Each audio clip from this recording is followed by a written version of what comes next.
This is the World Organic News for the week ending 13th of March 2017. Jon Moore reporting. This week we begin with some soul searching and self-analysis from the blog The Urban Vertical Farming Project and their post, Why Vertical Farms Fail. This is an unusual post in that it is brutally honest. It is therefore extremely useful. It is a summary of a panel discussion which you can find by following the link in the show notes. There are three main points the post brings to light. 1. You can't sell it, don't grow it. 2. Focus on trying to do one thing well. And 3. Scissor lifts and why they don't work. Now let's look at these one at a time. If you can't sell it, don't grow it.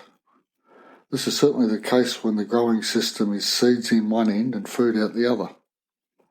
Knowing your market is essential given the higher costs of land in urban settings, which is where we find most vertical farms. This is generally a good idea anyway, but there will be times when produce cannot be sold for whatever reason.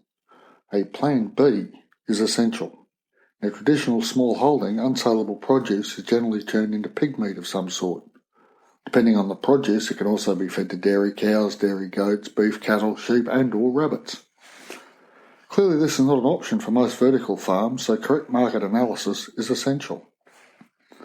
Item 2. Focus on trying to do one thing well. Seems obvious, but if you got step 1 wrong, being good at growing something nobody wants, whilst personally gratifying, is not a long-term sustainability option for the enterprise.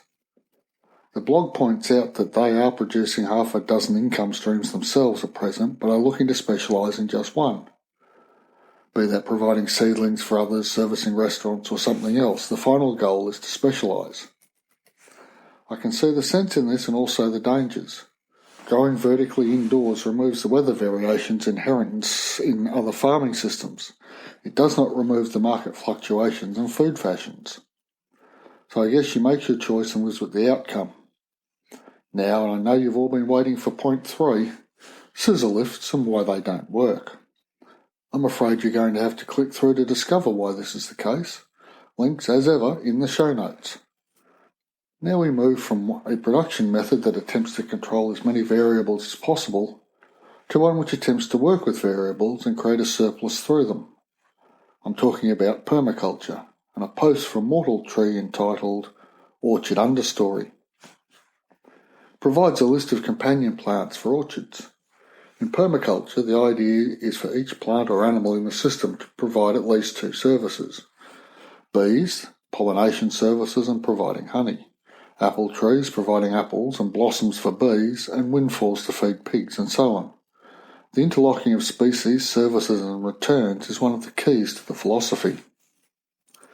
The more of these supporting, interlocking combinations we can engineer into our food systems, the more stable they become, and just as importantly, the more productive they become. Now this philosophy can be employed in a backyard or a sheep station or, as in this case, an orchard. To further explain the interlocking and companion nature of the orchard understory, I think a quote is useful. Quote, "Here are 5 important roles companion plants can play in the orchard. Living mulches produce a large amount of organic matter which can be cut back to decompose around the tree bases, enriching the soil. Dynamic accumulators, which have long tap roots that bring up minerals from deep subsoil. Cut foliage throughout the season to break down around trees, creating dark, nutrient-rich soil. Nitrogen fixers transform nitrogen from the air to the soil, where it can be absorbed by tree roots. Beneficial insect accumulators contain nectar sought by predatory insects that feed on fruit tree pests. Beneficial insect accumulators also attract orchard pollinators.